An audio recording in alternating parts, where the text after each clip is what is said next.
Hey you guys, welcome back to our channel. So I don't know if y'all can tell, but DJ and I, we are on a 5-day cruise, and we thought it would be so awesome if we delivered a true crime scary story about a cruise ship on a cruise ship.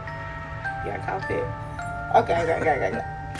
Alright, so let me stop smiling, because this story is not a happy story by any means. And when I was doing my research about it, it low-key kind of gave me a little anxiety about it. So, and once I get finished sharing it with y'all, hopefully it will make y'all think more about when you're traveling as well.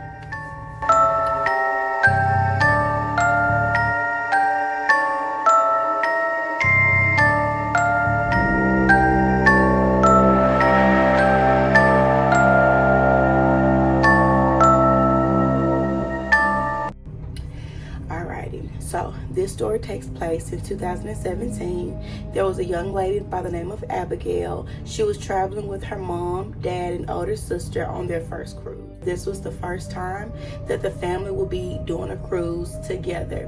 And they were really excited because Abigail was going to be going off to college. And so this was probably going to be their last family trip for the next few years, just while she got acclimated into school. So they were headed to a 7-day European cruise. They were really excited, and the first 2 days went off without a hitch. They had a lot of great memories. They were bonding. They were doing a lot of great activities. But on day 2, they went to a port. When they were heading back from the port, they noticed, well, Abigail noticed, that there was a man peeping out of his peephole in his room. At first, she dismissed it because people like to people watch. He probably didn't have an excursion at their post, at their pier, so she just kind of dismissed it. But as she kind of kept glancing up, she always noticed that no matter where they were on the pier, the guy always was positioning himself in the porthole to be able to see her. She kind of dismissed it, but was like, that's really creepy. Fast forward to the next day. It was day 3, and they were at their dining time. At the dining table, she and her sister was giggling and laughing about something, and out of the corner of her eye, she just kind of had that really eerie feeling like someone was watching her. She glanced over, and she instantly noticed that it was the gentleman that she saw watching them from the porthole. She kind of glanced over again. He was still watching her. She glanced for the 3rd time. He just kept locking eyes with her. So she went to reach to her right-hand side to notify her sister, hey, look at this guy. But by the time she tapped her sister and looked back, the guy was gone. She was like, oh, this is really weird, but she just dismissed it, because again, on a cruise ship, you have certain cruise times, you have certain dinner times, you have certain excursion times. So it could honestly just be a fluke that the gentleman was on the same dining time as they were. So she didn't want to alert anybody or make herself seem like a crazy person for just pointing at a man that could have just been honestly walking through because he was done with his dinner.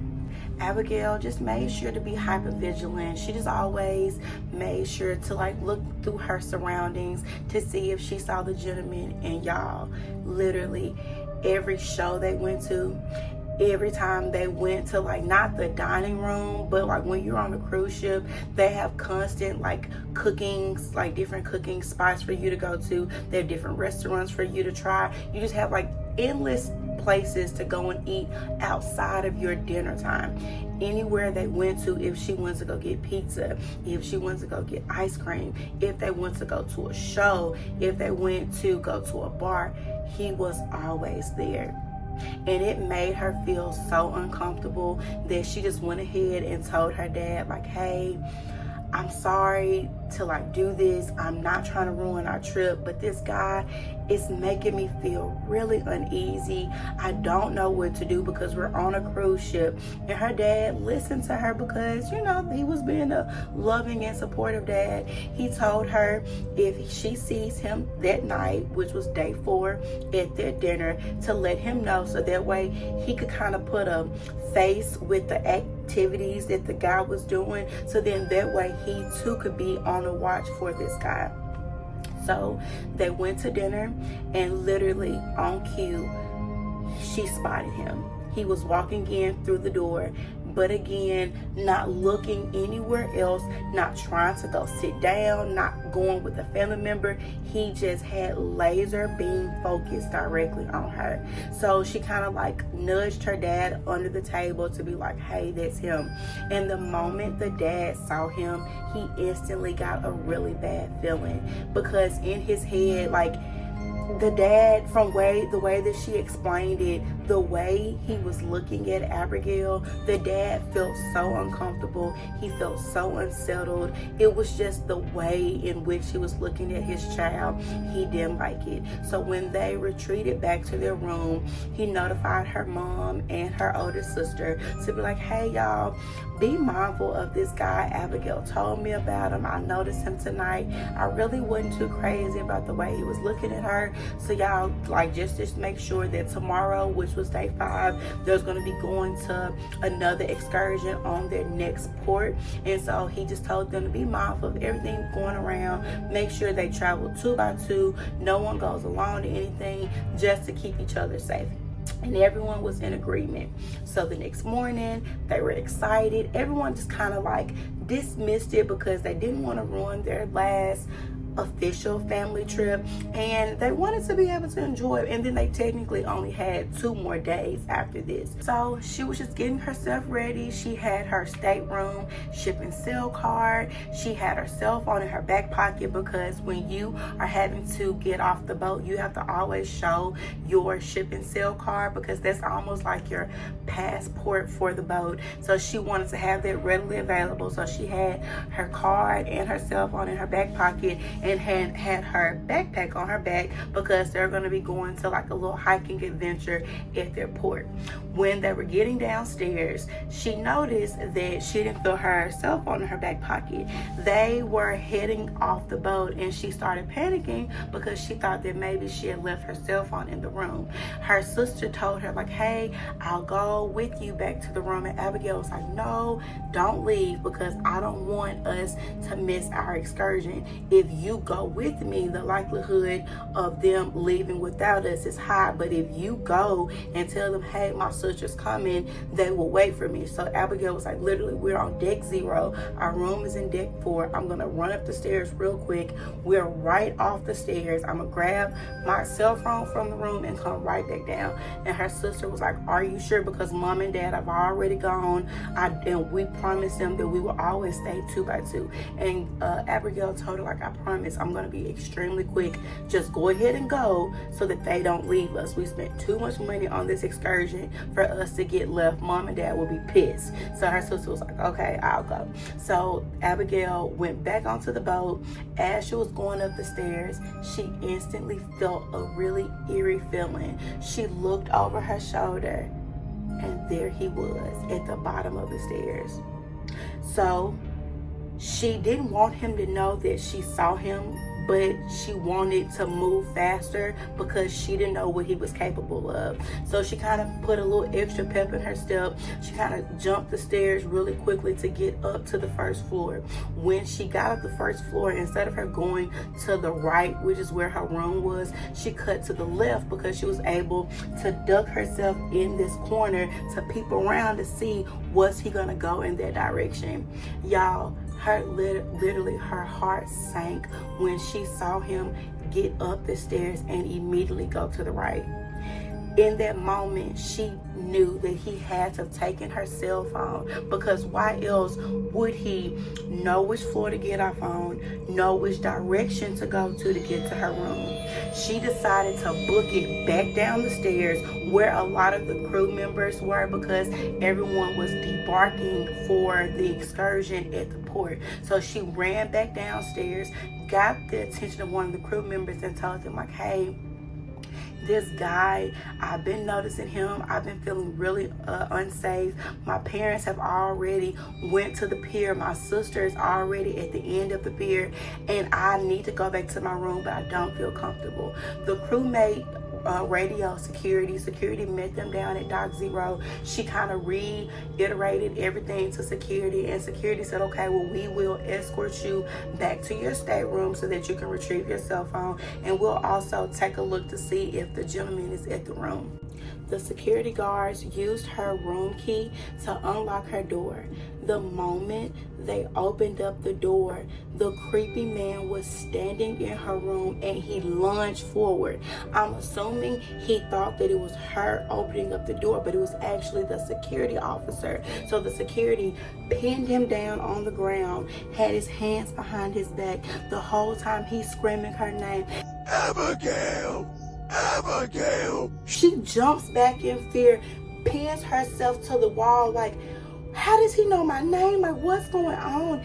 Everyone is just in a complete frenzy because they don't know how he got in her room. They don't know how he knows her name, and he's screaming bloody murder.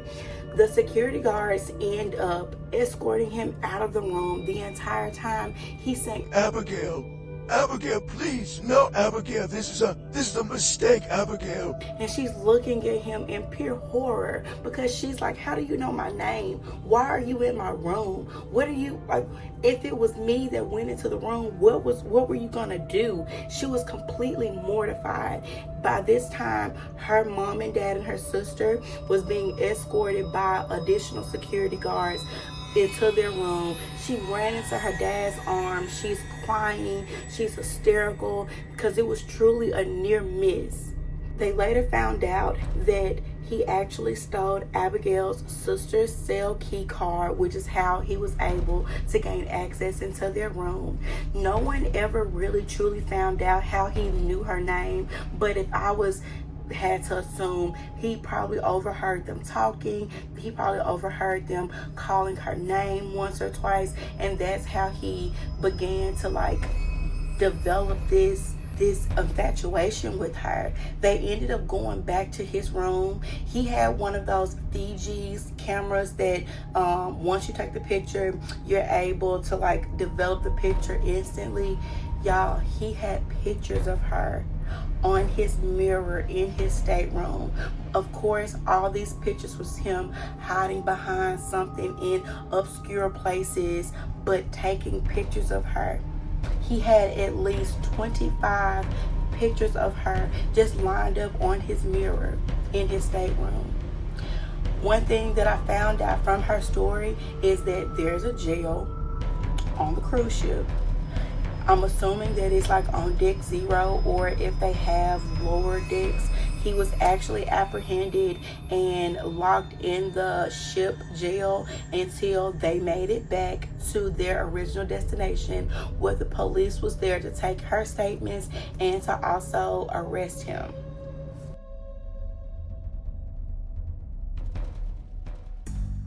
Okay, you guys, I hope that y'all enjoyed our story. I just pray that this story makes each of you be more hyper vigilant and aware of your surroundings, because this proves it that you can be anywhere. As big of a cruise ship, where if someone has a dirty mind or has a alternative motive, they will go to any lengths to get to you. So you have to always be hyper vigilant. Let someone know if you have an inkling or you feel uncomfortable about something, and never go alone to anywhere in the cruise ship or any type of travel by yourself if you can. And as always, you guys, DJ and I thank you so much for stopping by our channel. If you haven't already, please be sure to subscribe, hit that like button and also leave us a comment to let us know how we did. And we'll see y'all next time. Bye.